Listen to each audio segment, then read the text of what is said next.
Hey guys, tonight we're diving headfirst into a world that smells like blood, salt water, rotting wood, and boiling tar. A world where freedom was bought with cutlasses, grog, and syphilis.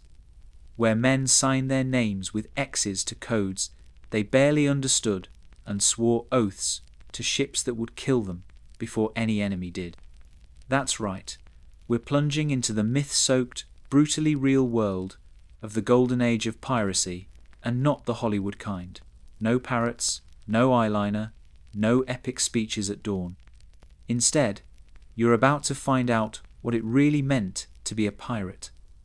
To sleep in a hammock soaked with sweat and sea spray. To wake up to a shipmate's gangrenous foot hanging over your face.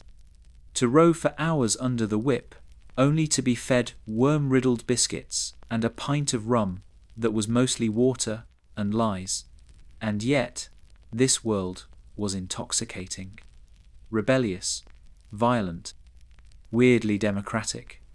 A floating hell with flashes of strange, utopian light.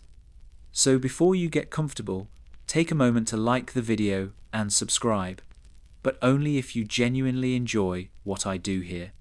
And let me know in the comments where you're tuning in from and what time it is for you. It's always fascinating to see who's joining us from around the world. Now, dim the lights, maybe turn on a fan for that soft background hum, and let's ease into tonight's journey together. You wake with a start, not to a warm bed, not to a home, but to the stink of 30 men farting in their sleep, the groan of wet wood, and the lurching rise and fall of a ship's belly. Your back is soaked in salt. It's hard to tell whether it's from your own sweat or the nightly spray of seawater that sneaks through the warped seams above your hammock. You blink into darkness, then a sudden ray of sunrise splits the gloom through the hatch, catching the steam rising from the human soup around you. You're aboard a brigantine called the Howler. You didn't choose this life.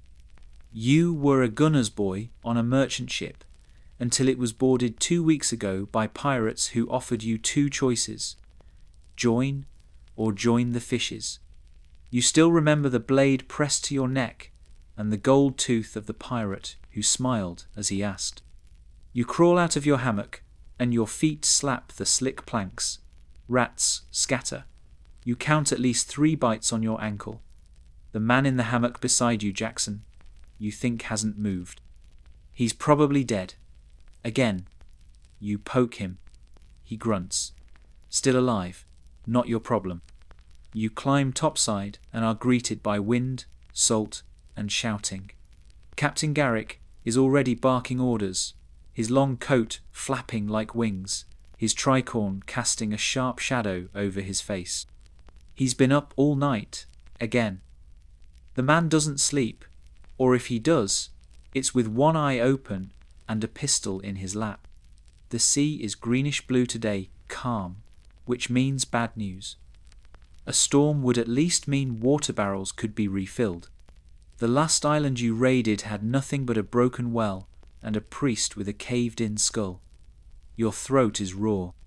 Everyone's lips are cracked and flaking, and the cook is boiling seawater in an attempt to sweat out the poison. It's just steam. Useless.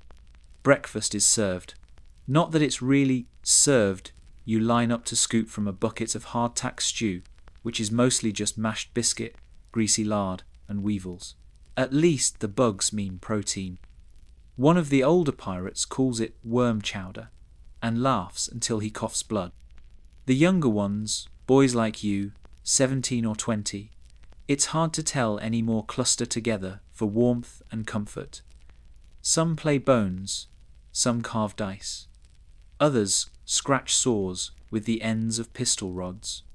You learn quickly that medicine here is either fire or booze. Got an infected finger? Heat a knife and slice. Tooth hurting? Knock it out with a hammer. Bleeding? Cauterize with powder and pray. As the sun rises higher, the lookout shouts, sails on the horizon. Tension hits the deck like a thunderclap. Everyone snaps to life. Captain Garrick limps toward the prow with that look on his face, the one that means you're either about to get rich or die screaming. You scramble to your post, hands shaking as you prep the port cannon. The air goes still. The crew falls quiet. Through a spyglass, you can see it now, a fat merchant sloop, its crew oblivious, its sails full, and its hold likely bursting with sugar, silver, or rum, maybe all three. The order comes down like a shot. Prepare to board. Now everything moves. Muskets are loaded, cutlasses sharpened, powder horns passed from hand to hand. You tie a red sash around your waist, it means blood today. No quarter. No prisoners unless they're worth ransom. You smell the tang of gun oil, piss and sweat. The cannon to your left is already hot from the sun, and your fingers burn as you touch the metal. The howler surges forward, sails catching wind like they were born to it. You feel her creak and groan beneath your feet, a living thing hungry for violence. The gap closes fast. The other ship sees you too late, their sails try to turn, but you're already alongside. The boarding is chaos, smoke, screams, steel. You leap with a grappling hook in one hand, cutlass in the other. Your boots slip on blood-slick wood. You see a man's face caved in with the butt of a pistol. Another gets pushed overboard, arms flailing as he disappears. A woman clutches her child in the corner. She gets dragged to safety, or worse, by someone with a broken nose and a grin too wide. You don't remember your first kill, just the flash of eyes and the warm spray on your cheek. Later, the captain will tell you he saw you earn your sea legs. He'll slap your back and give you a double ration of grog. You'll feel proud and sick all at once. By dusk, the deck is yours. The merchant crew is tied, bleeding, or dead. The cargo is being inventoried: bolts of silk, cases of spice, kegs of molasses, and one crate of silver so heavy it takes 6 men to lift it. One pirate dances on the bow with a bottle, screaming about retiring to Jamaica. Another vomits over the side. The boy next to you cries when no one's looking. That night, there's music. A fiddler plays until his fingers cramp. The grog flows. The deck becomes a drunken festival of shouting, limping, and lewd storytelling. Someone brings out a pig, stolen from the other ship. They name it Admiral Oink and crown it with the captain's spare hat. You find a spot under the stairs and curl up, knife in hand, eyes darting. The stars above are bright, so bright it hurts. Your ears ring from cannon blasts. Your clothes are still damp from blood, sweat, and seawater. You should sleep, but your body won't let you. Out here, safety is just a lull between storms, and something inside you knows you've already become one of them. And that's not even the worst part. You wake to heat, the kind that sits on your chest like a dying man and dares you to breathe.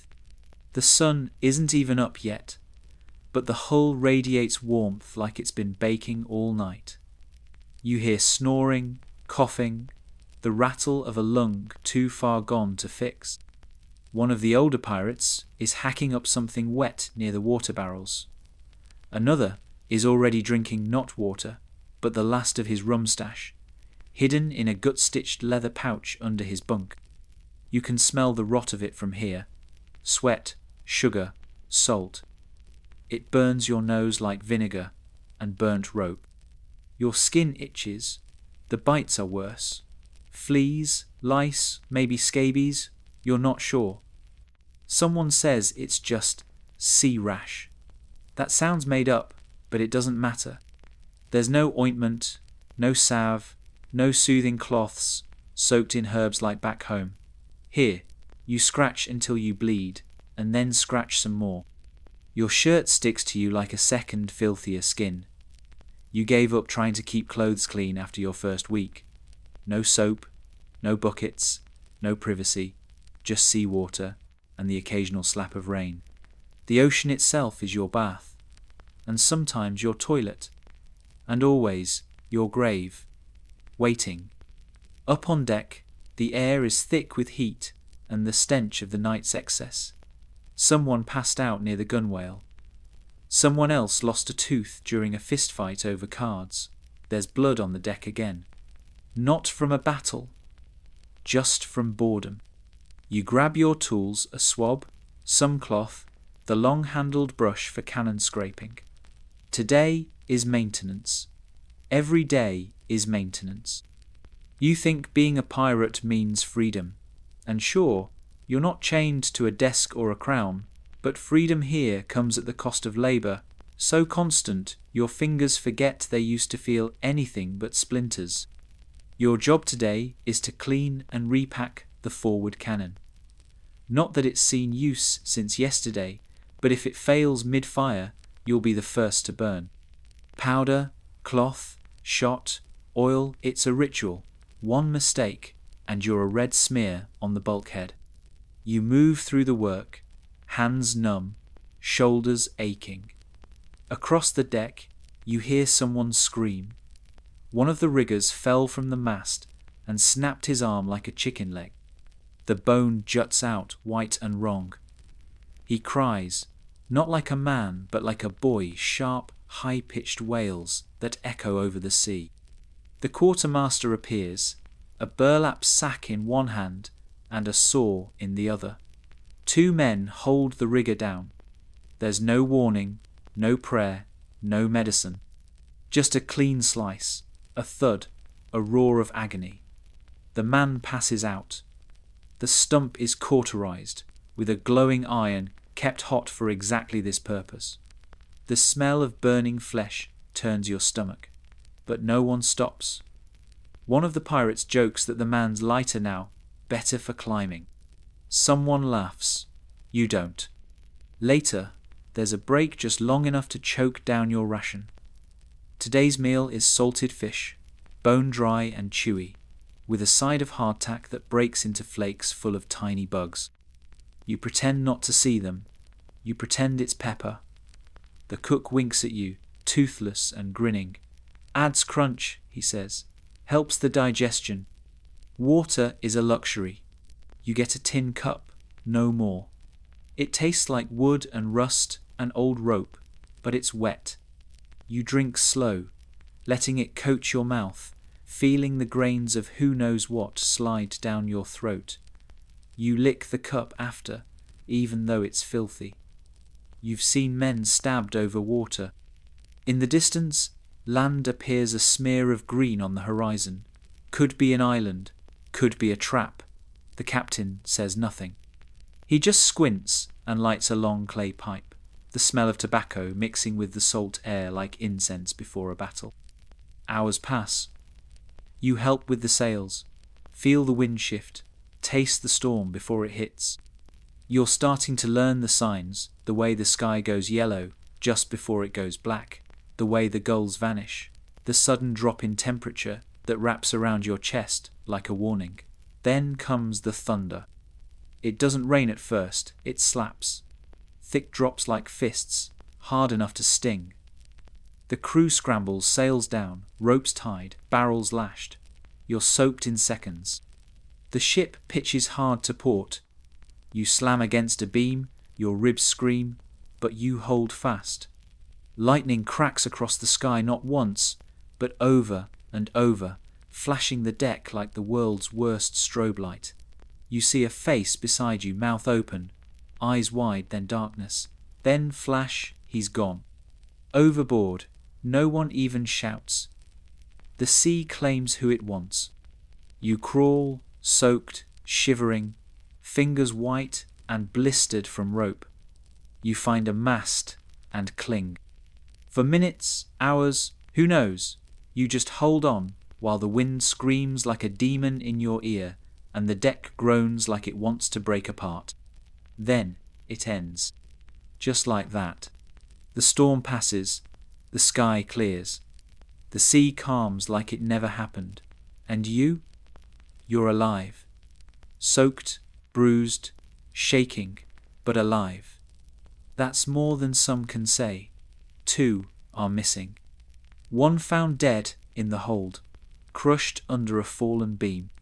That night, there's no grog, no music, just quiet. The survivors eat in silence, chewing with haunted eyes. You lie down on a damp coil of rope and stare at the stars, which seem too bright, too clean, too far away to be real. You think of home, though it's fading now. Was there a sister? A farm? A real name? You don't remember. All you have is this: salt in your mouth, blood under your nails, and the strange, sick satisfaction of having survived one more day. You close your eyes, but sleep doesn't come easy, because now you know this isn't adventure. This is existence. You wake before dawn again, not because anyone calls you, but because your body has learned there's danger in sleep. True, deep, forgetful sleep. That's for people who don't have to worry about being tossed overboard in the middle of the night by a crewmate who wants your hammock spot, or getting gutted by a man still drunk from the last raid. Out here, the real treasure is staying alive through the morning. Your back aches from the rope coil you used as a pillow. You roll your shoulders and feel the sting of fresh sunburn layered atop yesterday's. Your shirt sticks to your skin rough linen, stained with tar and blood, and cut open in 3 places where it snagged on a splintered railing during the storm. There's no replacement. You're not issued new clothes. You scavenge them. Off the dead, mostly. On deck, the world is still. The ocean mirrors the sky in a sheet of pale pink. It's almost beautiful, but your instincts won't let you relax. Calm seas breed 2 things: false hope and the smell of death. And sure enough, you catch it, not the salt and sweat stench of the living, but the ripe, wet rot of something gone soft and still. They find it below, under the ballast, one of the missing crew from the storm, crushed and wedged behind a crate of muskets. His face is purple, eyes bulging, mouth locked in a final scream. No ceremony, just a canvas shroud and a weighted toss into the sea. The cook mumbles something that might be a prayer. Then it's back to work. You're assigned to the sails today, a punishment, you think, for not joining in the laughing last night. Climbing the rigging means risking your life for the sake of wind, rope, and canvas that could tear your fingers off if you slip. But up you go, barefoot, hands sticky with pine tar to grip the lines. Below you, the sea stretches endlessly. One wrong step, and you fall, maybe break your back, maybe vanish under the waves with no one to notice. You reach the crossbeam and begin your work, tightening ropes, cutting frays, checking knots that were tied in haste during the storm. The sun rises behind you, and suddenly everything is blinding. Your skin sizzles, and the sweat makes your grip slick. You're too scared to stop. One of the older hands told you the story of a sailor who froze during a climb, clung to the mast until nightfall, and was finally shaken loose with a boot and a spit. Nobody climbs for free. From up here, you see the whole ship laid out below the patchwork of tarred boards, the curling smoke from the cook fire, the glitter of spilled powder near the magazine hatch. You see the scarred deck where a man lost his leg, the gouge in the rail from a musket ball, the brown stain from someone who bled out after trying to steal from the captain's cabin. This isn't a ship, it's a floating memory of pain. By midday, you descend with hands blistered and shoulders screaming. Your reward? A half-rotten onion and a handful of beans cooked in fish grease. You eat it all in 3 bites and wish there was more. You'd kill for bread. Real bread. Not the brick-hard discs of bug-laced hardtack you gnaw like an animal. A bell rings the signal for inspection. Captain Garrick steps out, his coat immaculate despite the filth around him. His boots shine His pistols are clean. He walks with a limp, but his presence is like a blade. Everyone stiffens when he passes. You drop your gaze, as you've learned to do. He doesn't shout. He doesn't need to.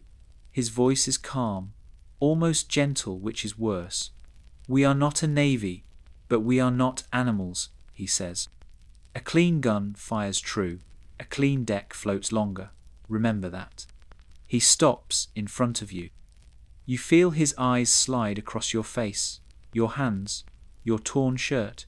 He says nothing, but the quartermaster appears beside you an hour later with a brush and a bucket.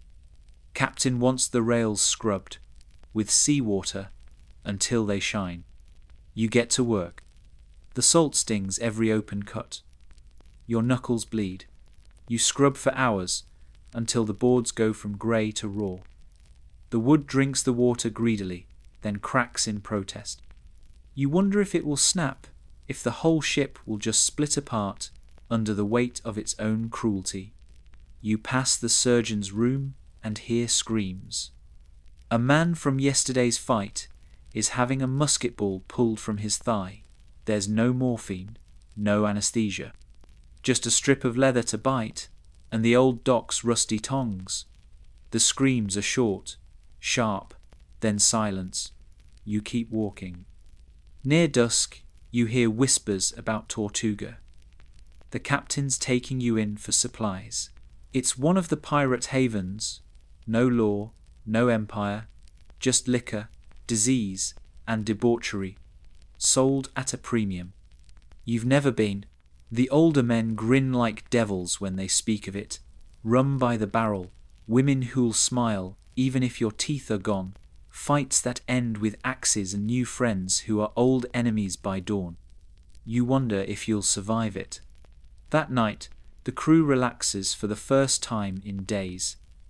Someone sings an old sea shanty, words forgotten, just the melody echoing in the warm breeze. A man with missing fingers strums a battered lute. Someone else starts carving again, a tiny ship, perfect in detail, whittled from driftwood, with a knife so dull it could barely cut rope. He's been working on it for weeks. Says he'll bury it in Tortuga, like an offering. You sit and watch, legs sore, stomach hollow. You catch your reflection in a puddle. Your face, thinner now, harder, eyes ringed in sleepless shadow. You don't recognize yourself. But no one does. Out here, not really. Sleep comes in waves. Light, twitchy, the kind of sleep where every creak of the hull jolts you back awake. You dream of nothing. Or maybe just salt. There's a rat beside your head when you wake again, fat, bold, chewing on a bone you don't remember having. You swipe at it, miss. It scurries off like it owns the place. Maybe it does. Another day, another climb, another bloody mouth, and another bruised rib. The sea is calm again, which means it's about to get worse. You're on shore now for the first time in weeks, and you've never been more terrified. Tortuga greets you with its mouth open and its belly full of fire. The air is thicker here, warm and rotten, like wet sugar left in the sun. You can smell the rum before you even dock barrels of it being rolled down muddy alleys, splashing over cobbled stones that haven't been cleaned since the last hurricane.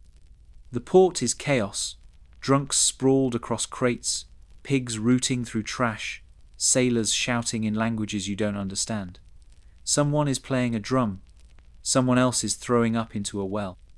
A girl no older than 13 eyes you from the shadow of a fish stall, holding a knife the size of your forearm. You grip your pouch tighter. It has 2 silver coins in it, your share of the last raid, minus the captain's cut, the quartermaster's share, the powder tax, the rum debt, and the price of your own hammock. 2 coins. Enough for half a bottle, maybe a warm meal, maybe nothing.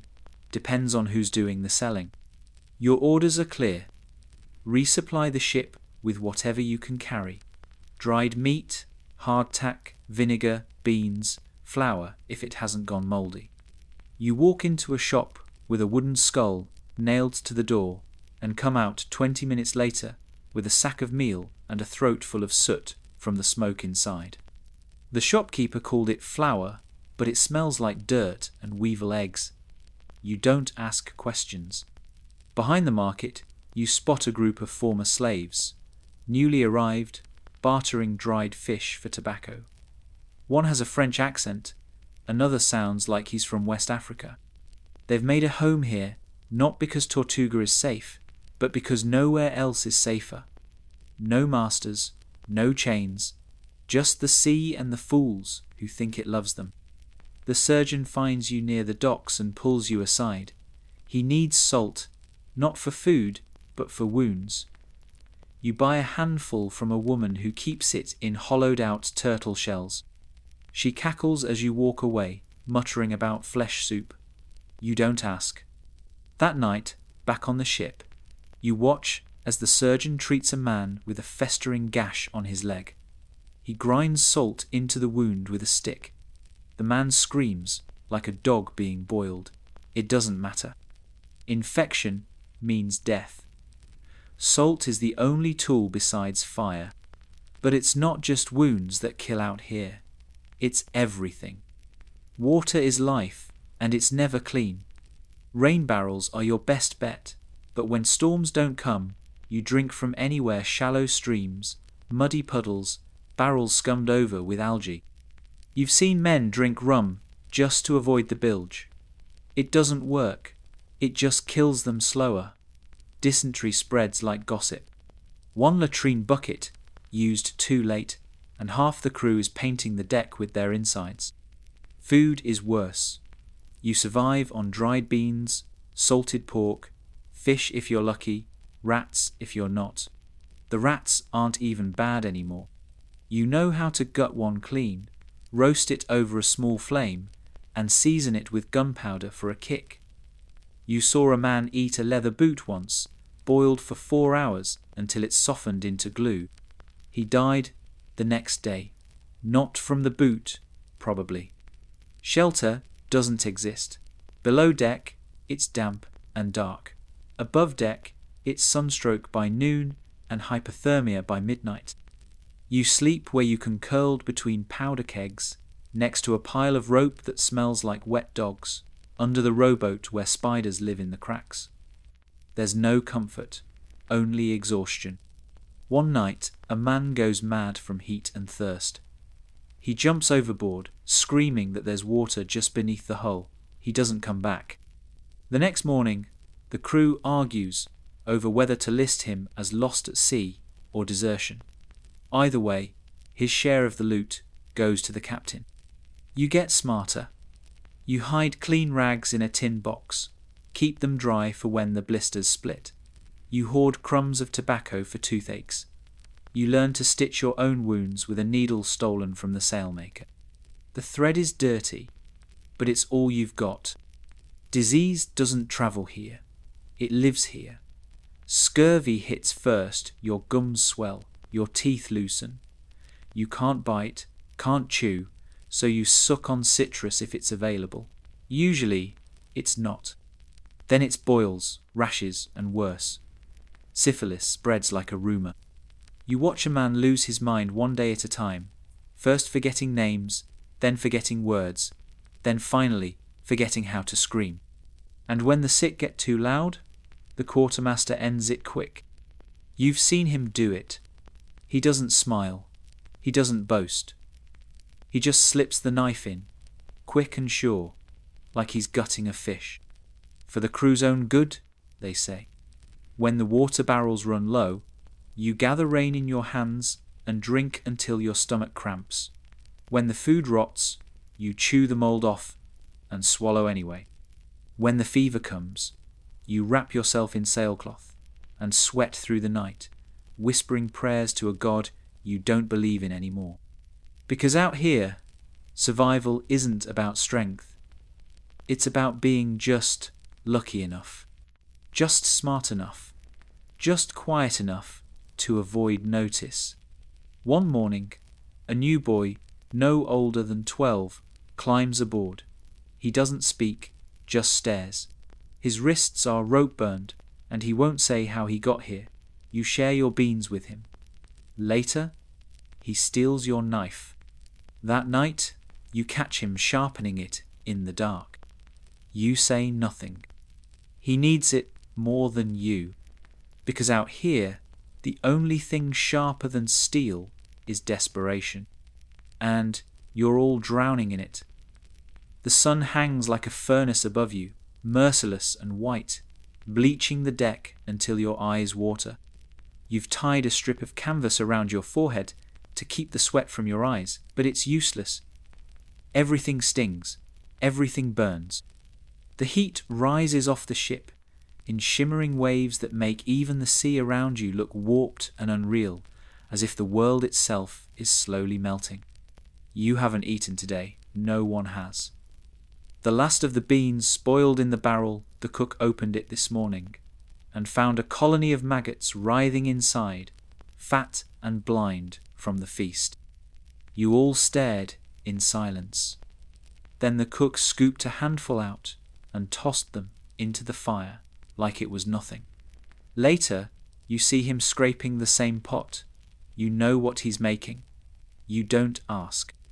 That's the thing about survival aboard a pirate ship. It's not some grand fight for life. It's a slow series of humiliations. You lower the bar a little more each day. First, you share food. Then you steal food. Then you eat what used to be food. Then you eat what never should have been food in the first place. And still, the sea doesn't care. The sea is hunger incarnate. It devours everything. You've gotten good at gathering rainwater. You rig your hammock under the sail when a storm comes and let it pool into your boots. You've learned to scrape dew off the mast in the early hours and squeeze it into a dirty cloth, then suck the drops out like a leech. You've even drunk the juice from a gutted fish, ignoring the slime and bile and salt blood that comes with it. Worse, you've started to crave it. You catch yourself one night licking a bloody deck plank. Just once. Just a taste. You tell yourself it was a joke. You know it wasn't. And then there's the wounds. The small ones are the worst. A splinter left in too long. A scraped knuckle that never heals. The blister on your heel that rubs open every time you climb the rigging. You've watched men die from less. All it takes is time. And time is all you have. You treat your wounds with spit, rum, and whatever cloth you can tear from someone's discarded shirt. If it festers, you cauterize it with the barrel of your pistol heated over a lantern until it glows red. The smell of burning flesh is awful, but worse is the sound, the soft, wet hiss, like cooking fat. You don't scream anymore. Screaming is for first-timers. Below deck, the rats are bold. One chewed a toe off a sleeping man last week. He woke up laughing, thought it was a dream, until he looked down and saw the bone. You saw it too. You didn't laugh. You've begun to understand that the ship isn't alive. It's dead, rotting, and moving only because of the people clinging to its corpse. The boards are cracked, the nails rusted, the ropes stiffer every day. Every knot you tie might be the one that finally snaps. Every plank you walk might give out beneath your foot. And when you finally limp into port again, not Tortuga this time, but Nassau, you realize survival has a different flavor here. In the jungled edges outside the town, pirates have built a crude outpost of lean-tos and caved-in huts. Rainwater pools in barrels and pits. You're told this is where the sick go. It smells like a butcher's tent, and a latrine had a child. Inside, a man lies on his back, gut sliced open from a botched surgery. He's still alive, just. Flies crawl in and out of the wound like it's a cave. Next to him, another man shivers under a blanket, his tongue swollen and black with rot. The surgeon pours something down his throat, rum mixed with crushed charcoal and what looks like dried mushroom.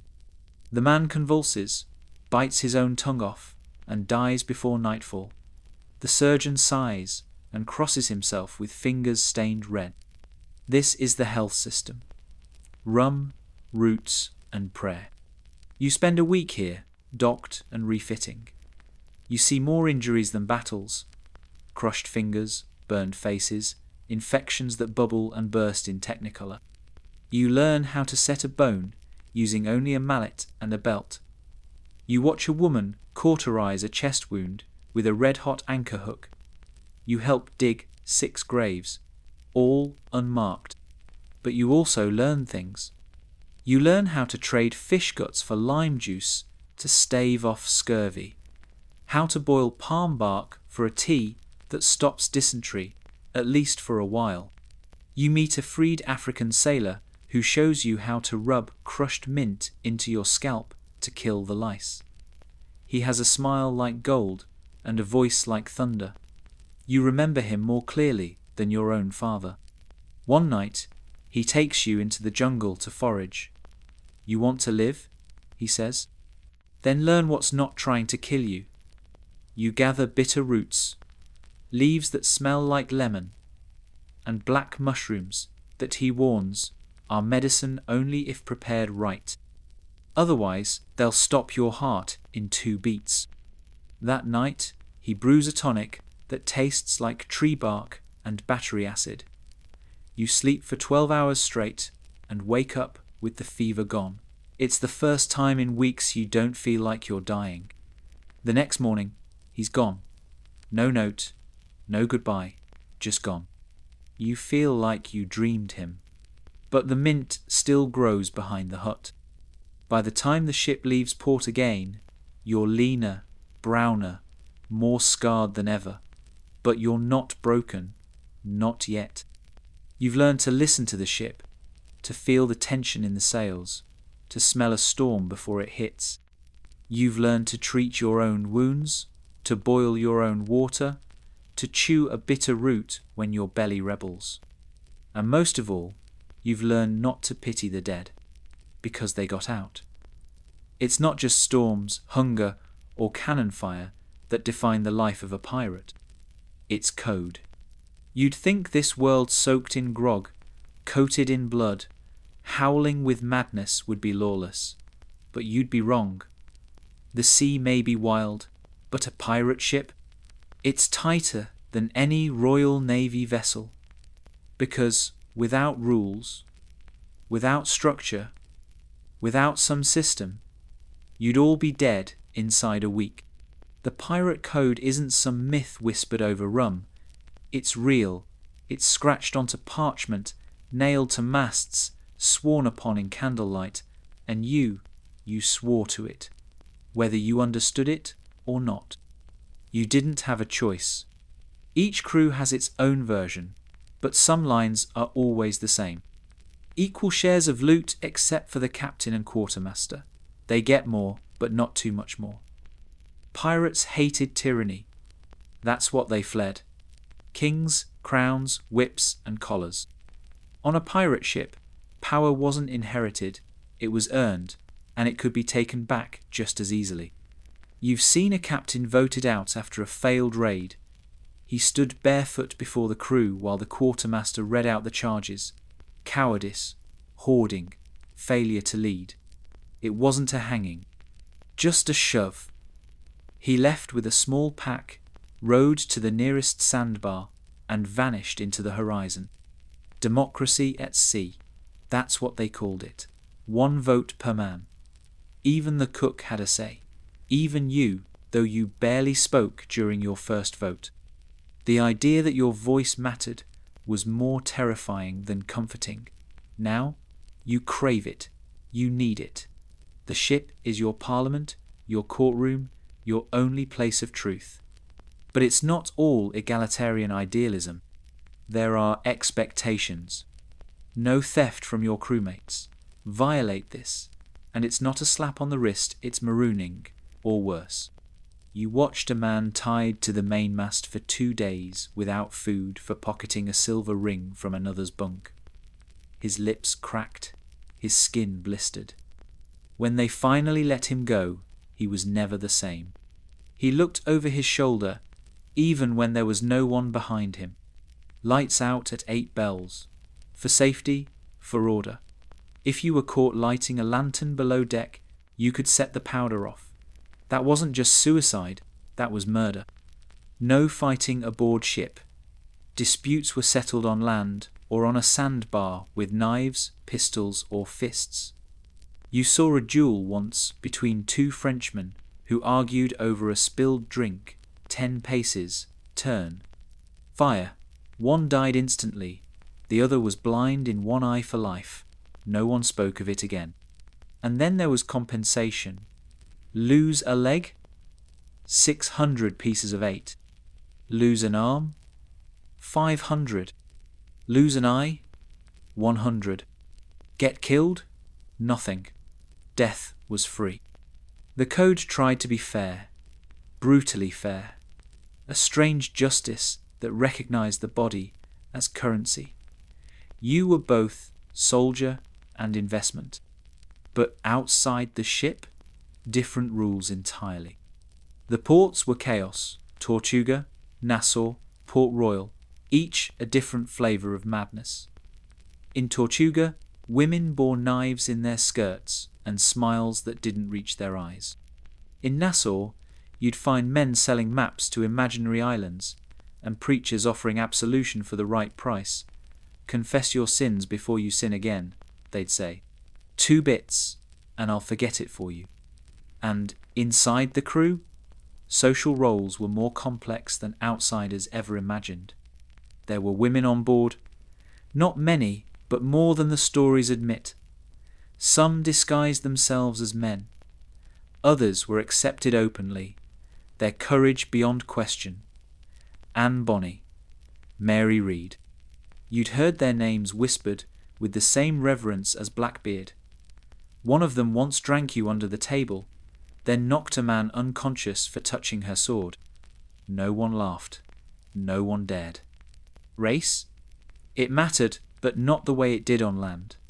Freedmen sailed alongside Europeans. Africans, Caribbeans, runaway slaves if you could fight, if you could tie a knot, if you could haul canvas and swing steel, you were crew.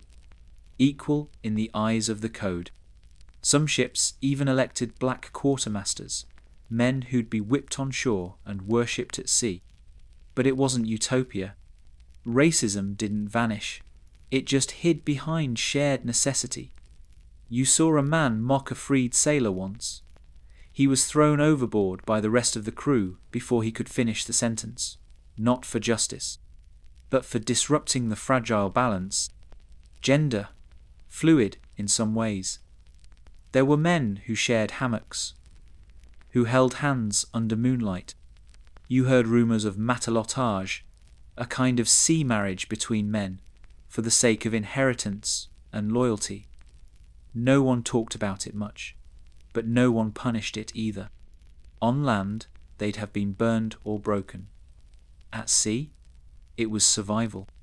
You think of the preacher's boy who came aboard last spring, pretty face, soft voice, hands that had never held a knife. You taught him how to load a musket.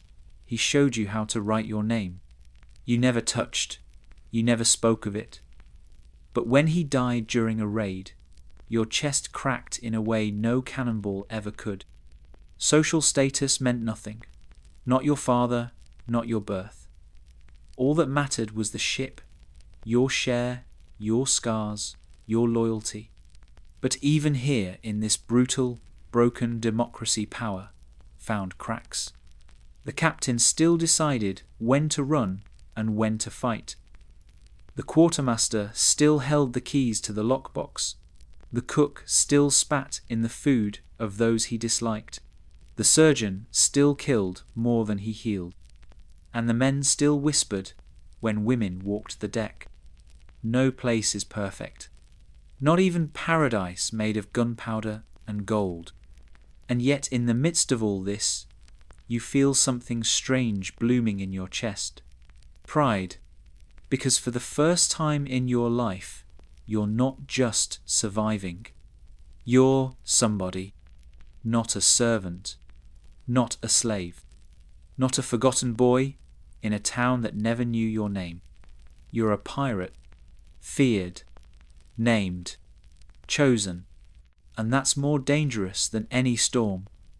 By now, the sea is more than a setting, it's a god, not a kind one, a fickle, monstrous deity with moods that can't be predicted and no sense of fairness. And on its back sails a society unlike any on land, a floating world stitched together by desperation, cruelty, brotherhood, and a hunger for something beyond survival, meaning. The ship itself is more than timber and sail. It's a stage for a brutal play that resets with every sunrise, and every soul aboard plays a role, whether they know it or not. Take Captain Garrick. He wears authority like armour, not the kind forged from iron, but the kind carved from violence and silence. He doesn't speak often, but when he does, the air goes still. His voice isn't loud. It doesn't need to be. It's coated in certainty, like a man who knows the world owes him nothing and plans to take everything anyway. He walks with a limp, an old wound from when a Spanish captain cut his Achilles with a dirk.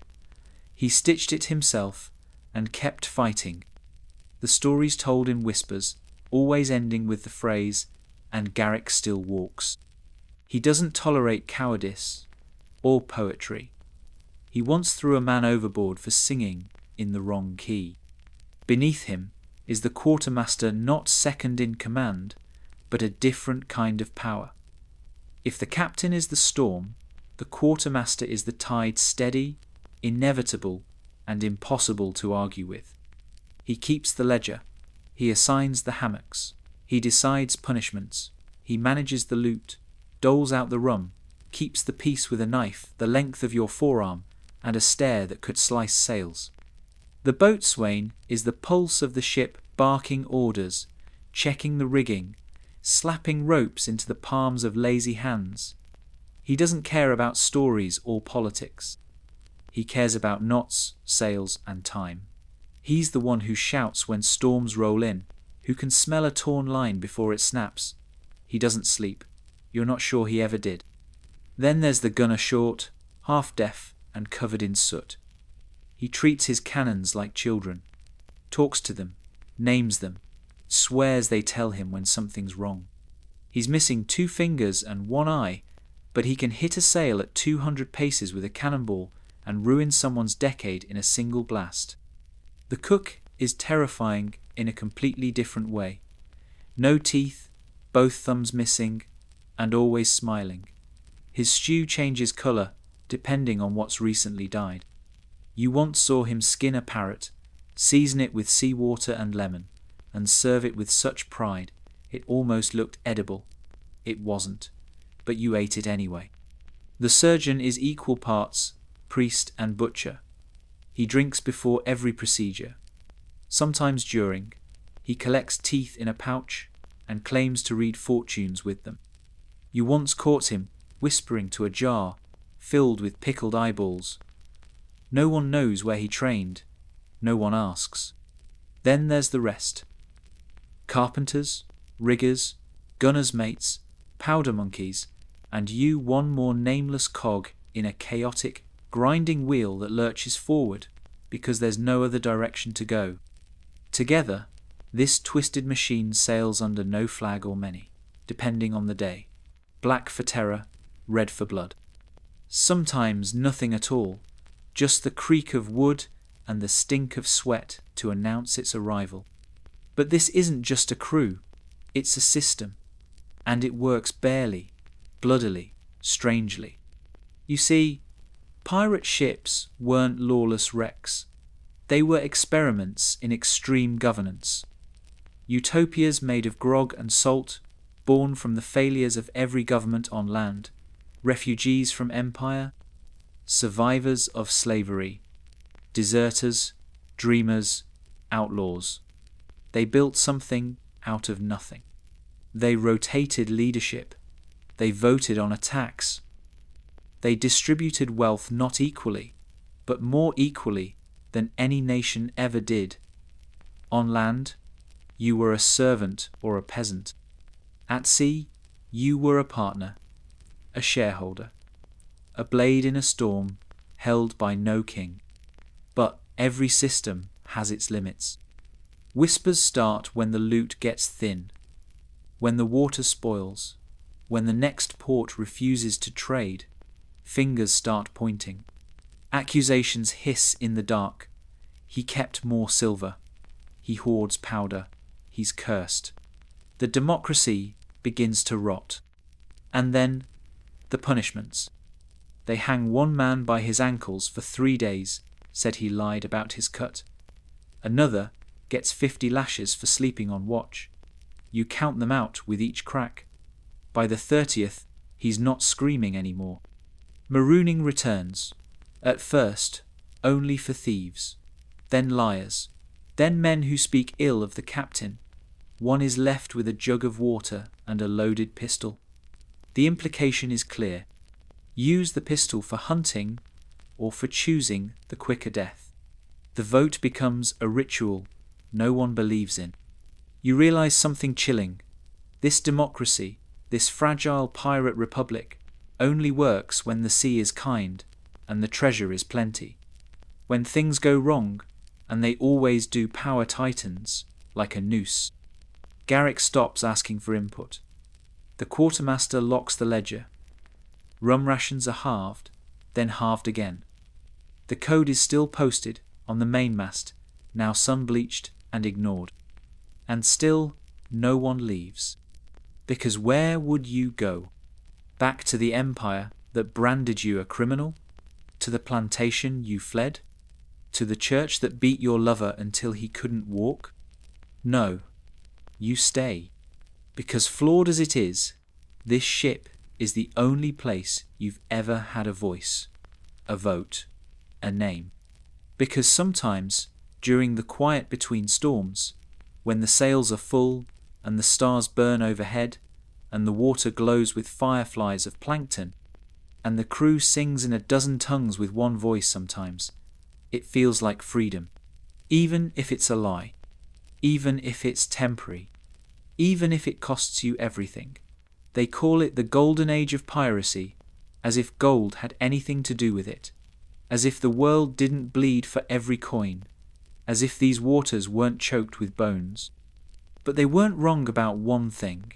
It was an age, a system, a brutal living machine that swallowed up the discarded, the daring, the damned, and spit out legends. To understand this age, you have to go beyond the ships, beyond the myth. You have to see the network, the sprawling shadow economy that kept piracy alive, because piracy wasn't just blood on the water. It was business. Start with trade. The empires Spanish, French, English, Dutch were flooding the Caribbean with silver from the New World, spices from the East, sugar from stolen plantations. Every month, ships left ports like Havana, Cartagena, and Veracruz, their bellies fat with wealth and their decks guarded by cannon and contract. And pirates? Pirates were the interceptors, the wolves in the shipping lanes, the rotting-toothed customs agents of an empire they rejected. One good haul could be a year's wages if you lived to spend it. But the ships themselves weren't enough. So they built infrastructure. Take Nassau, not just a port, but a rogue state. An entire town built on stolen goods and unwritten rules. Taverns doubled as banks. Brothels operated as informal intelligence networks. Merchants sold back to the empires what the pirates stole the month before: spices, silver, gunpowder, even enslaved people. The hypocrisy was dizzying. An English governor might publicly condemn piracy while privately investing in it. A French noble might fund a pirate voyage on the side, so long as the targets were Spanish. No one's hands were clean, but dirt washed easy in rum and gold. And then there were the logistics. How do you keep a crew alive in tropical heat, surrounded by disease, hunted by navies? You establish supply chains. Pirates formed relationships with settlers, native communities, maroons, escaped slaves who built free societies in the hills and swamps. These communities traded food, medicine, tools, sometimes shelter. In return, pirates offered guns or protection, or simply didn't burn their villages to the ground. Even more audacious was the rise of pirate diplomacy. Yes, diplomacy. Some captains negotiated treaties with local governors, offering bribes in exchange for safe harbor. Others pledged loyalty to rival empires, swearing they'd only raid certain targets. A pirate might fly a Spanish flag, swear allegiance to the French king, and sell English tobacco all in the same week. It wasn't loyalty, it was pragmatism.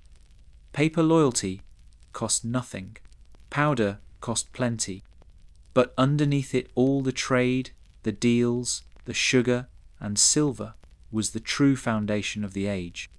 Slavery. The Caribbean was an empire of plantations, and those plantations were built on African bodies. Sugar wasn't just sweet, it was soaked in blood. And pirates? Pirates were entangled in this economy, whether they admitted it or not. Some raided slave ships and freed the captives. Others stole the cargo and sold it elsewhere. A few kept slaves themselves, women, forced into service aboard ships or in island camps. It was not a clean history, and yet, within this horror, anomalies emerged. Ships where black men held power, crews that split loot equally, regardless of skin, former slaves rising to quartermaster, women leading boarding parties. Freedom brief, brutal, imperfect, flaring, like cannon fire in the dark. But freedom has a cost, and empire does not tolerate rivals for long.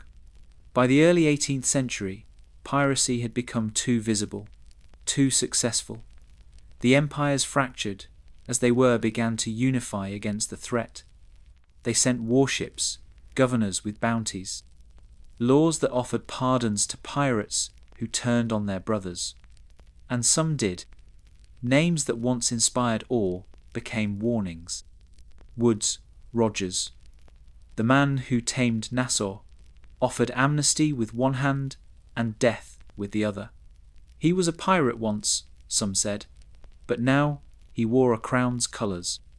Blackbeard, once feared across the Atlantic, was hunted like a dog through the swamps of North Carolina. Calico Jack, flamboyant, flashy, was hanged in Port Royal, while Anne Bonny spat at the judge and told him, "If you had fought like a man, you needn't hang like a dog." By 1726, the age was over. Ports were fortified. Islands were charted. The sea was claimed. But the systems pirates built, they didn't die. Their trade networks became smugglers' routes. Their codes influenced constitutions. Their myth tangled, bloody, half-true lived on. And if you look hard enough, you'll see the bones of that system even now. In every tax dodge, every grey market shipment, every cry for rebellion dressed as freedom. The sea forgets nothing. It just waits. The last thing to die is always the dream.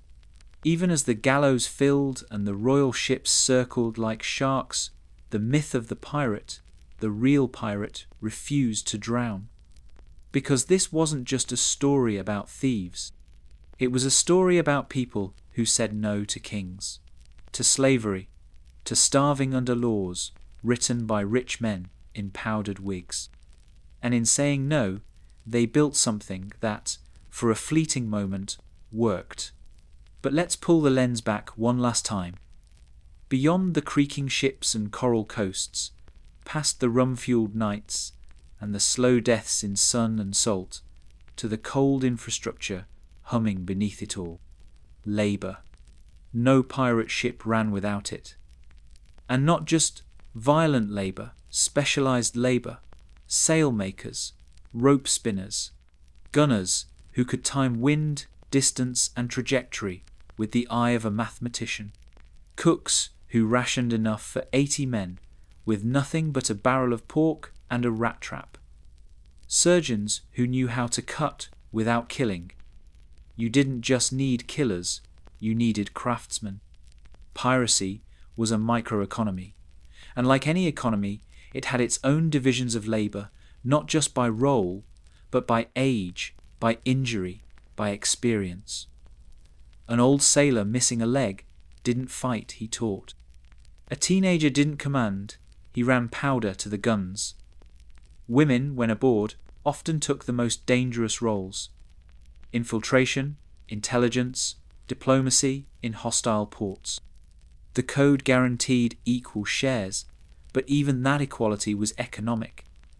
A captain might take 2 shares, a surgeon 1.5, a powder monkey half a share if they survived.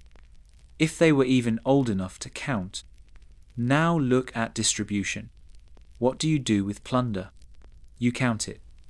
Fast, in front of everyone. The moment a haul was made from a merchant ship, a plantation storehouse, a captured sloop, the loot was brought aboard and tallied. Coin, cloth, powder, food. Each man got his cut immediately. No waiting for payday. No IOUs. There were no banks. The ship was the bank, the quartermaster, the accountant. Everyone saw the division. Transparency was survival. Greed got you killed. Some shares were spent in ports on liquor, women, or new boots. Others were buried on islands. Yes, actual buried treasure. Not for secrecy, but for storage. Pirates didn't trust governors. They trusted maps, riddles, and the hope they'd live long enough to dig it back up. But perhaps the most underappreciated system was information.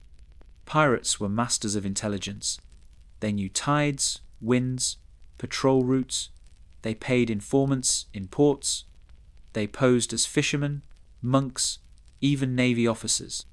Some ships were filled with deserters from Empire men who brought maps, passwords, codes, convoy timetables. Knowledge was as valuable as silver. And that brings us to the collapse. Because what truly killed piracy wasn't firepower, it was integration. The very empires they raided began to realize, you don't need to hang every pirate. You just need to buy enough of them. Offer pardon, offer a piece of land, offer amnesty and a governor's title. Many took it. Some became slaveholders, plantation owners, tools of the same system they once railed against. The sea dried up not of water, but of places to hide. The pirate republic of Nassau was reabsorbed. The Treaty of Utrecht in 1713 ended the War of Spanish Succession, which had indirectly fueled piracy for years by loosening naval restrictions. Now, Empire had breathing room, time to clean house. By 1726, piracy in the Caribbean was nearly extinct. The infrastructure collapsed. No more ports, no more safe markets, no more secret allies in government. Ships that once flew the black flag now flew under corporate charter. The lines blurred. But here's the uncomfortable truth. The systems pirates built didn't vanish.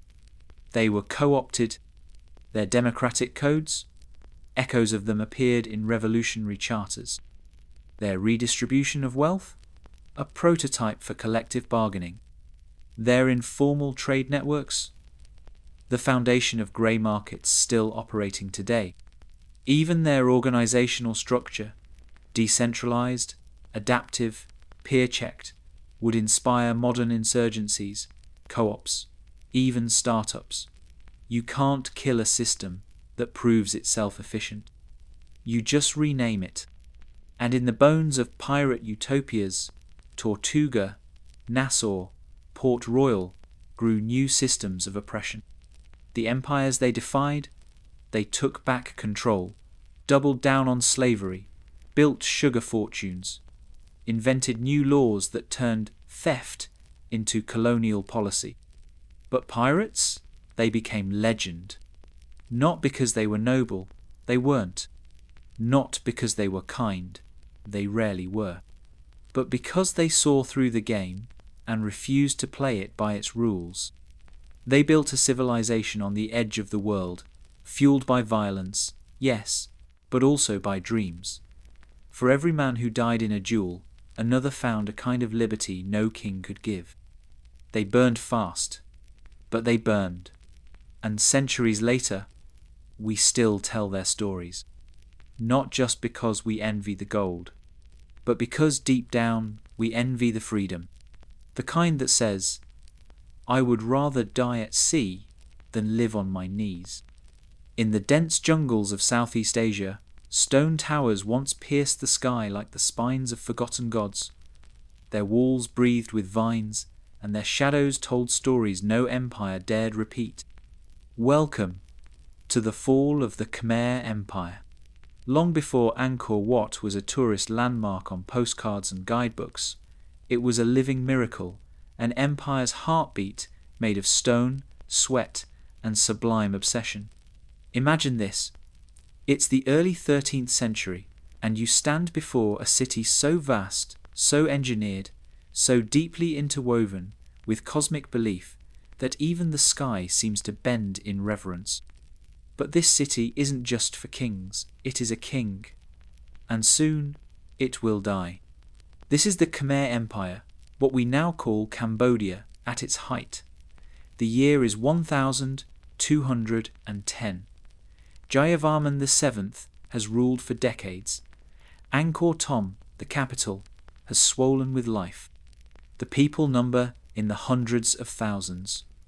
Grand processions flood the avenues. Monks in saffron robes chant under the morning sun. Elephants pass beneath gates carved with faces so massive they seem to breathe. This is not some jungle kingdom clinging to survival. This is power. And yet there's a silence just under the noise, a stillness in the stone. You can feel the unraveling before it begins. The Khmer didn't build Angkor as just a city. They built it as a cosmic diagram. Every temple, every moat, every axis aligns with sacred ideas. Mount Meru, the Hindu center of the universe, is echoed in the towering spires. The reservoirs mimic the oceans that ring the world. To walk through Angkor is to walk through belief, and that belief is changing. Once Hindu, now increasingly Buddhist. And the stone reflects it. 1,000 faces of Avalokiteshvara, the Bodhisattva of compassion, gaze in every direction. The carvings tell stories, battle, devotion, conquest, surrender. But the most powerful story, it's not carved at all. It's water. Angkor doesn't survive by conquest alone. It thrives because of a staggering system of canals, reservoirs, barrays, and spillways. Imagine ancient civil engineers managing flood and drought with terrifying precision. Rain from the monsoon is caught, stored, distributed not just for survival, but for rice. Endless rice. Rice that feeds armies, monks, artisans. Rice that turns a jungle into a throne. These hydraulic systems are the empire's nervous system. Without them, the temples crack, the roads vanish, the people die. And then something shifts. The climate changes. Subtly, at first, then violently. Evidence from lake bed cores and tree rings shows it. A series of severe droughts, followed by catastrophic monsoons. The canals fill with silt. The reservoirs overflow, then dry out. The infrastructure so advanced, so dependent, can't adapt fast enough. But it's not just water. It's the weight of empire. Jayavarman VII, the Builder King, pushed the empire to its physical and spiritual limits. He constructed more roads, more temples, more hospitals than any ruler before him. He ruled with vision, yes, but also with iron. The people were burdened with corvée labor, state-mandated service. Temples were not merely religious monuments. They were tax receipts in sandstone. For every carved scene of the Buddha or Vishnu, a village bled. As faith shifted from Hinduism to Mahayana Buddhism to Theravada Buddhism, the ideological glue that bound the empire began to crack. Different sects clashed. The temples became contested ground. New beliefs demanded new expressions, but the old ones still stood, towering and silent. Then came the invasions. The Cham's longtime enemies raided Angkor in 1177, sacking parts of the capital. Jayavarman VII responded with vengeance, building Angkor Thom as a triumphant rebuttal, but war costs. Men, food, time. And as borders stretched, control weakened. From the west, the Siamese Thai kingdom of Ayutthaya grew stronger. By the 14th century, it was no longer a threat, it was a predator. Khmer inscriptions fade in confidence. Reliefs stop showing conquest and start showing tribute. The stones grow quiet. By the mid-15th century, the capital is abandoned. Not destroyed, not burned, simply left. Like a god whose worshippers stopped coming. Scholars still argue the details. Was it a strategic withdrawal? Did disease sweep the city? Did ecological collapse doom it? Likely all of it. No single blade felled the giant. It was erosion, slow and unforgiving. The jungle returned. Roots cracked the sandstone. Vines slithered down sacred towers. Monkeys clambered across the causeways once reserved for kings. The massive reservoirs became mosquito-choked swamps. And the people? They moved south, toward Phnom Penh, toward the Mekong, toward easier waters. For centuries, the temples stood alone, half swallowed by green. Travellers wrote of ruins beyond imagining cities buried by time, gods half asleep in stone. The West would discover Angkor in the 19th century, of course. They'd bring cameras, notebooks, and colonial arrogance. But it was never lost. The Khmer never forgot.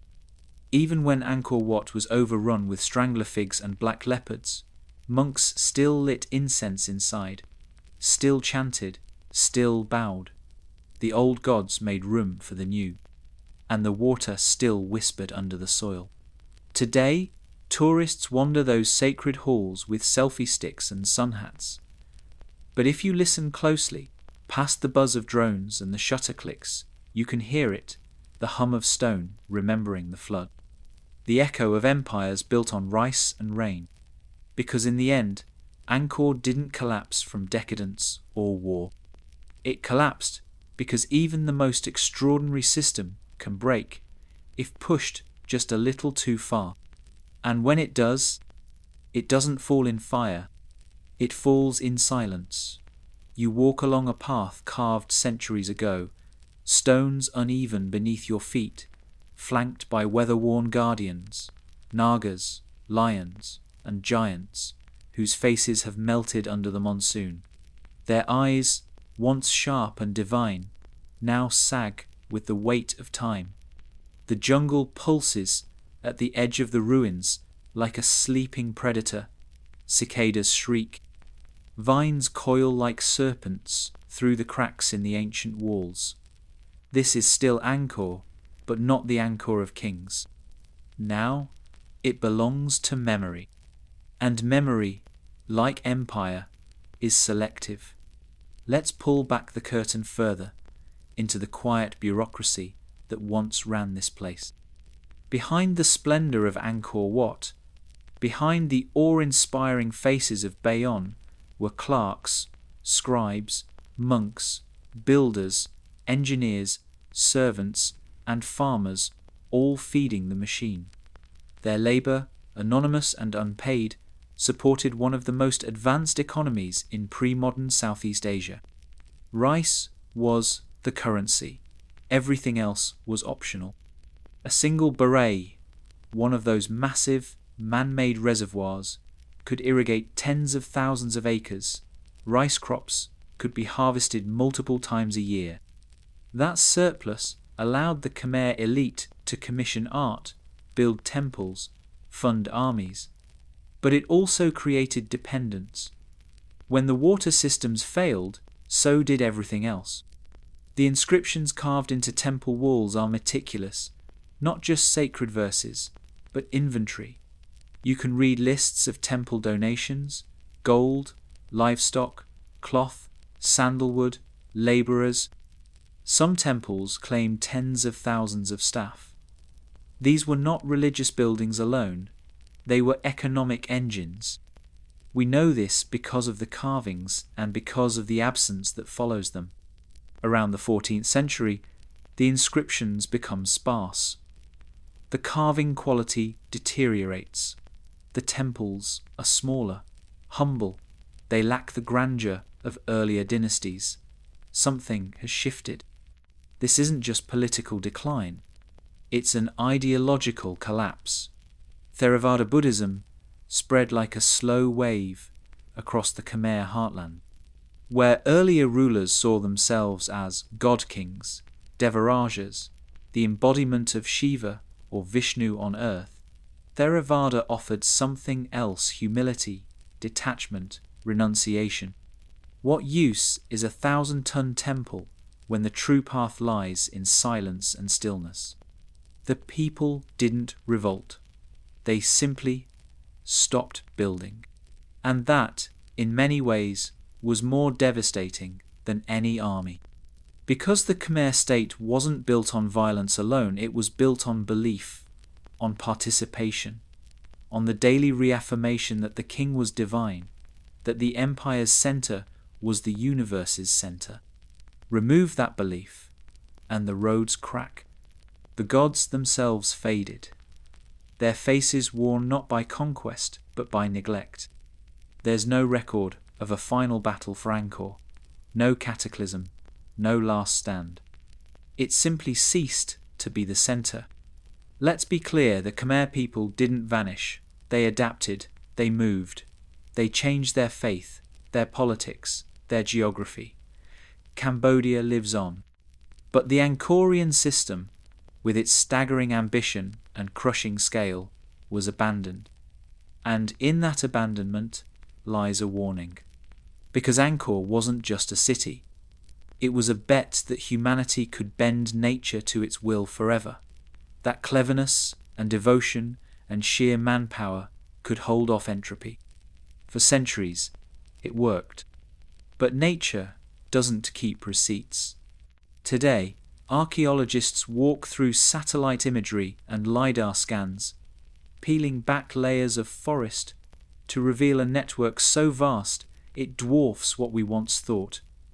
Hidden cities, roads still buried, forgotten reservoirs the size of lakes.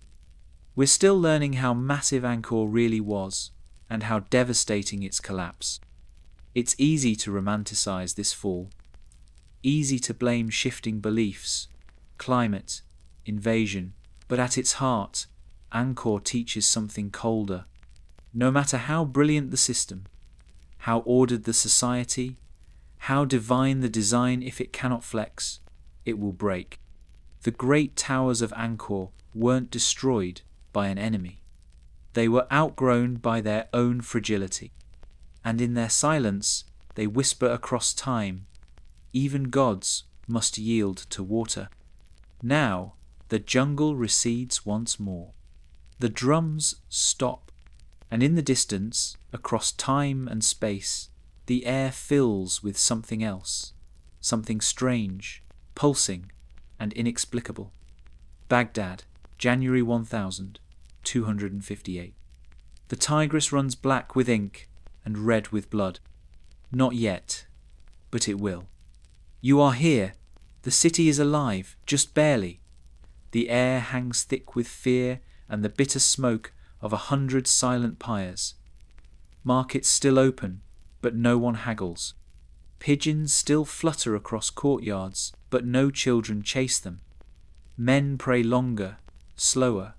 Women whisper behind veils. And everyone glances westward, toward the horizon where Hulagu Khan's army waits like a noose. This is Baghdad, capital of the Abbasid Caliphate, once the crown of the Islamic world.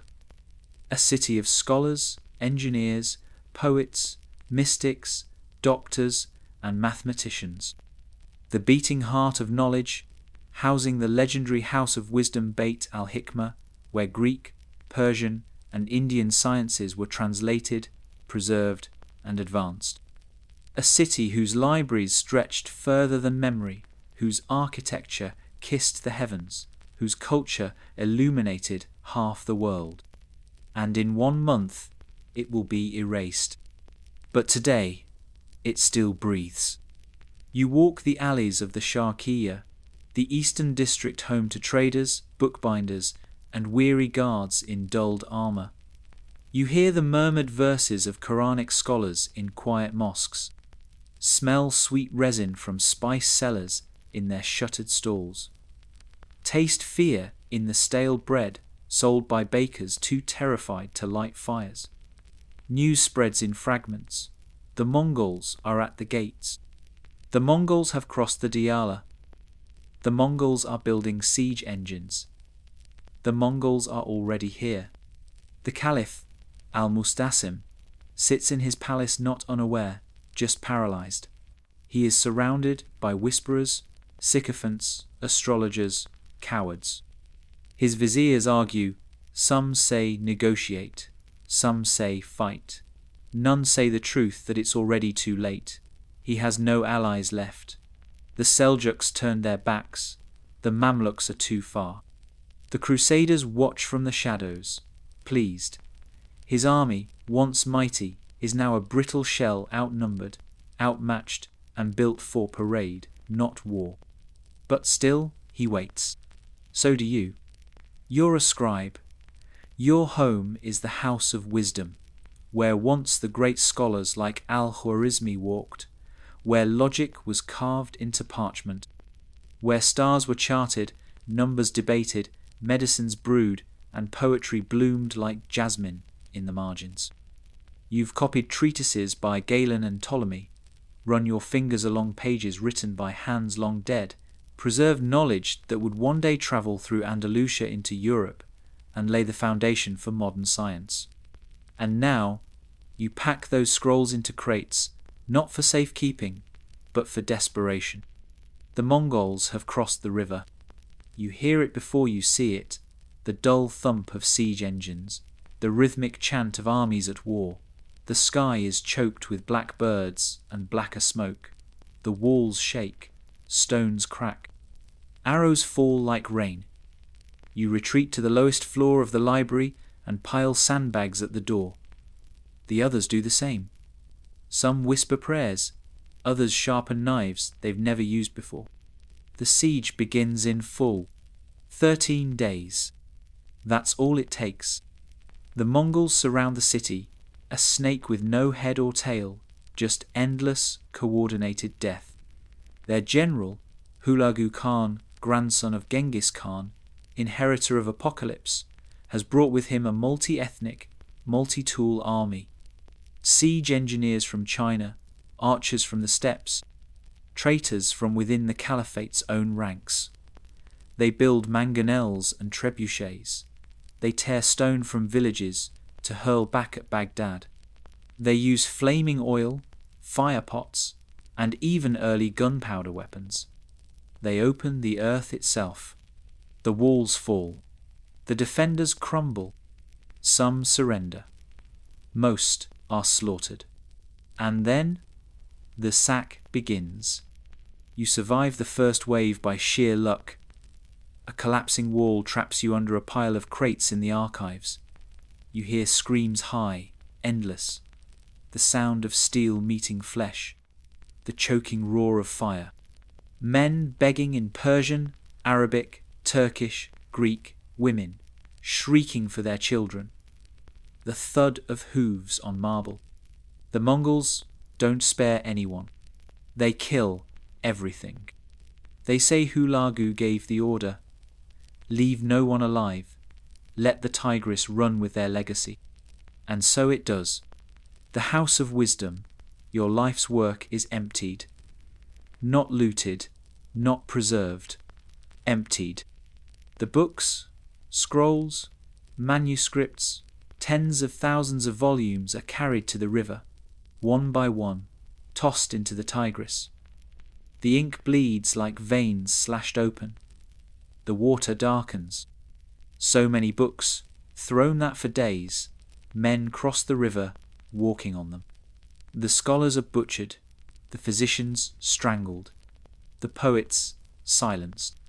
Children are impaled, women violated, mosques burned, markets looted, streets painted in ash and entrails. The Caliph? He's captured. Some say Hulagu locked him in a room filled with his own treasure and starved him, mocking him with the gold he refused to spend on defense. Others say he was rolled in a carpet and trampled under horses, a Mongol custom to avoid spilling royal blood. No one knows or cares. He dies. And Baghdad, glorious, ancient, learned Baghdad dies with him. You crawl out of the rubble after the fires have burned down. Your fingers are blistered, your lungs full of smoke. The city is silent now. So silent, it roars. Dogs chew corpses in the alleys. The smell is indescribable. Sweet, thick, rotting, eternal. You pass what was once a bakery. Now it's just bone. In the center of the city, a soldier plays a flute made from a broken reed, seated on a throne of bodies. You don't speak. You don't weep. There's nothing left inside you. Baghdad's fall marks the end of the Islamic Golden Age. It doesn't just erase a city, it ruptures a civilization. The knowledge lost here will never be fully recovered. The Mongols ride on, eventually stopped in Palestine by the Mamluks at Ain Jalut. But by then, the jewel of the world is already dust. And in the centuries that follow, travellers will write of Baghdad not as a city, but as a ghost. A place where light once lived and was extinguished. There are places on this earth where history doesn't just linger, it haunts. Baghdad is one of them. You walk its streets, long after the Mongols have vanished into the pages of time. It's decades later, maybe centuries, but the scars remain. Not on the walls, those have been rebuilt, sort of. Not on the books, they're gone, but on the air, on the way people speak in hushed tones when they mention the House of Wisdom. On the way scholars across the Islamic world begin to hedge their curiosity, to hide their questions, to lock their minds behind the safe bars of certainty. Because after 1258, something subtle breaks across the Islamic world. The intellectual center doesn't just shift, it dims. Before the siege, Baghdad was not just a city of administrators and armies, it was the beating brain of a civilization. Philosophers debated Greek metaphysics in Arabic. Astronomers charted stars unknown to Europe for another 300 years. Doctors performed eye surgeries, calculated dosage based on pulse rates, catalogued over 700 known diseases. The House of Wisdom wasn't a library. It was a laboratory of the cosmos. A place where Hindu numerals became Arabic numerals and travelled on to change mathematics forever. A place where algebra al-Jab wasn't just discovered, but taught, where ancient scrolls from India, Greece, Persia, and Egypt were translated not to be preserved, but challenged. When the Mongols came, they didn't just destroy buildings, they shattered momentum. The scholars who survived fled to Damascus, to Cairo, to Isfahan, taking fragments of knowledge with them. But something had shifted. The new centers of learning were more cautious. They built walls not just of stone but of dogma. There was still brilliance, the Mamluks, the Ottomans, the Safavids, but the wild, electric curiosity that defined Baghdad's golden age flickered. You can almost hear it if you close your eyes, the sound of silence where there used to be debate. The Tigris, once lined with libraries, now carries only silt and rumour. Some say the river was black with ink for 7 days. Others say the weight of so many books literally altered the current. Hyperbole, maybe. But that's what happens when you erase memory. The truth becomes story. The story becomes legend. And the legend becomes all that's left. The Mongols themselves, they changed too. Hulagu's savagery was total, but not permanent. His descendants, the Ilkhanate, eventually converted to Islam. Mongol rulers began to rebuild the cities they'd destroyed. They funded madrasas. They minted coins with Arabic inscriptions. They sponsored scholars. One Mongol emperor, Mahmud Ghazan, became a devout Muslim and patron of the arts. But it was different, always different.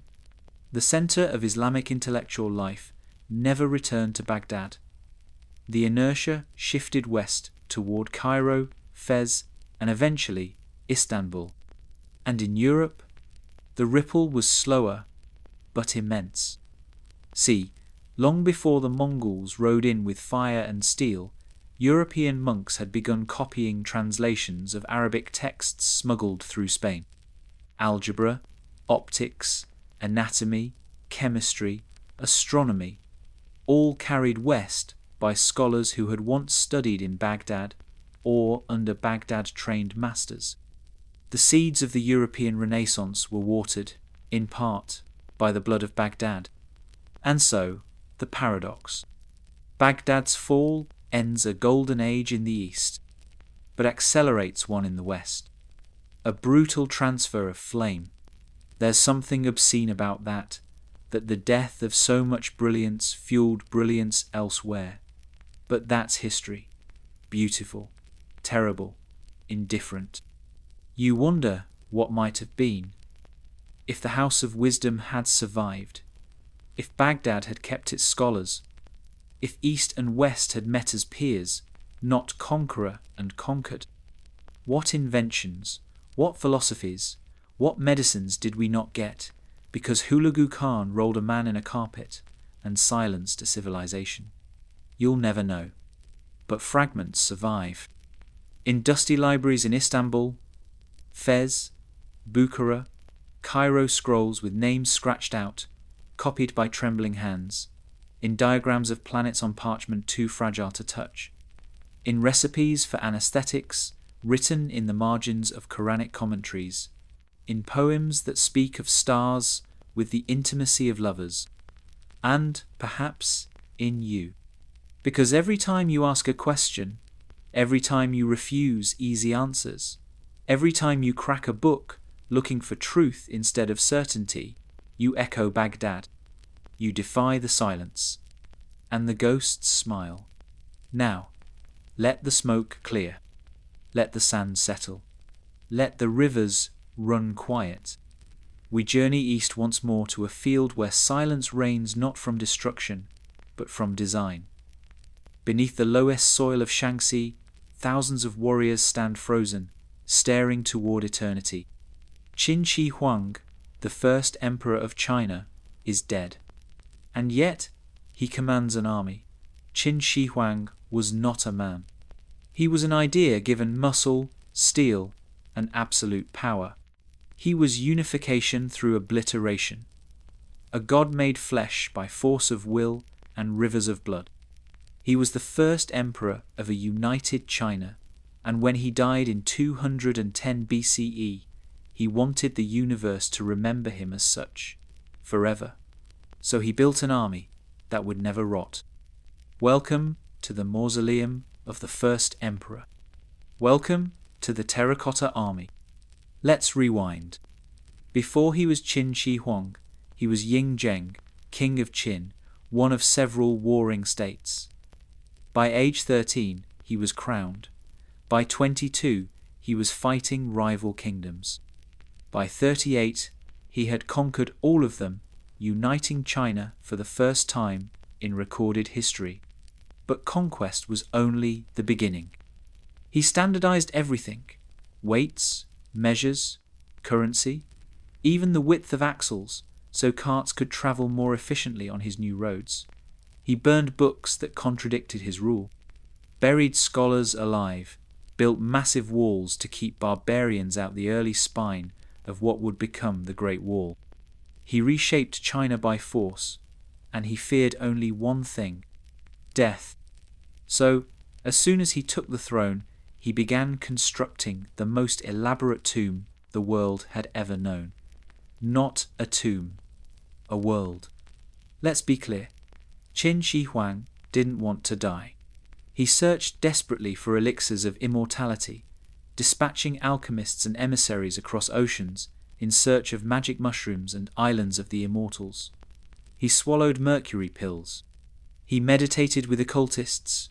He burned incense made from crushed jade. None of it worked. The irony? The mercury probably killed him faster. But even as his flesh withered, his vision did not. He would build an underground empire, an eternal replication of his living kingdom, complete with rivers of mercury, a palace in miniature, and thousands upon thousands of soldiers to guard him for eternity, each one life-sized, each one unique. Enter the Terracotta Army. Buried in massive pits near modern-day Xi'an, this army was discovered in 1974 by farmers digging a well, and what they found defied comprehension. A legion of clay soldiers, frozen in formation. Thousands of them. Infantry, archers, cavalry, charioteers, generals. All armed, all armoured, all hand-painted in vibrant colours, now faded by time. But this wasn't mass production. No mould duplication. Each face is different individual cheekbones, nose shapes, expressions. You could walk the ranks for hours and never see the same face twice. Because these were meant to be real, not symbols. Simulacra. It's estimated that over 700 zero labourers, slaves, convicts, conscripts worked on this tomb across nearly 40 years. The labour wasn't just immense, it was lethal. Historical records claim that many of the workers were sealed inside the tomb to protect its secrets. Others died from mercury poisoning. Some were executed to prevent leaks. The emperor's paranoia knew no bounds.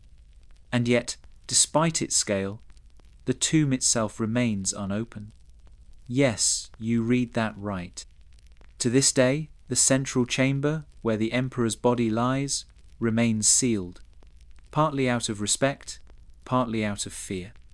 Ancient texts describe the interior as a model of the empire, with a ceiling encrusted in pearls to mimic the stars, and rivers of mercury flowing through bronze mountains. Modern soil tests, they confirm it. The mercury is real. There's enough of it in the ground to kill dozens of archaeologists. The tomb may be booby-trapped, filled with collapsing corridors, or guarded by mechanisms now rusted but once lethal. Some say opening it would unleash a curse. Others say it would just destroy what's left. So it waits. A dead god in a poisoned palace. The Terracotta Army itself offers haunting insight into the mind of absolute power. Think of what it takes to commission this. Not just the engineering, but the world view. Qin Shi Huang believed with utter certainty that his will would echo into eternity. That death was merely a kingdom he had not yet conquered, that he could take everything with him. And, in a way, he was right. Over 0 years later, we still whisper his name. We still stand in awe before his clay soldiers, lined up in ranks, eyes forward, waiting for orders that will never come. Many still hold real bronze weapons, swords sharp enough to draw blood today. Their pigments, once vibrant blues, reds, and greens, fade upon contact with air. Time devours even the most obsessive preservation, and yet they endure. No emperor in world history has left such a literal army behind. No grave tells a clearer story about fear, about power, about the delusion that legacy can be manufactured. And yet, in the quiet of the pit, there's something beautiful too. A kind of madness so precise, so total, it becomes art. Qin Shi Huang died, terrified, poisoned by the very cure he believed would save him. But his army stands, frozen mid-step, watching, remembered not for mercy or wisdom or kindness, but for the terrifying clarity of a man who would build an empire underground just to outrun the void. Sleep now. Let the armies fade. Let the ink of Baghdad dry. Let the dancers still. Let the pirates sink beneath the waves, and the jungle reclaim its kings. You've travelled far tonight across oceans, centuries, and civilizations, and none of it was fiction. It was all real. History isn't quiet. It just waits. And now, so can you. Good night.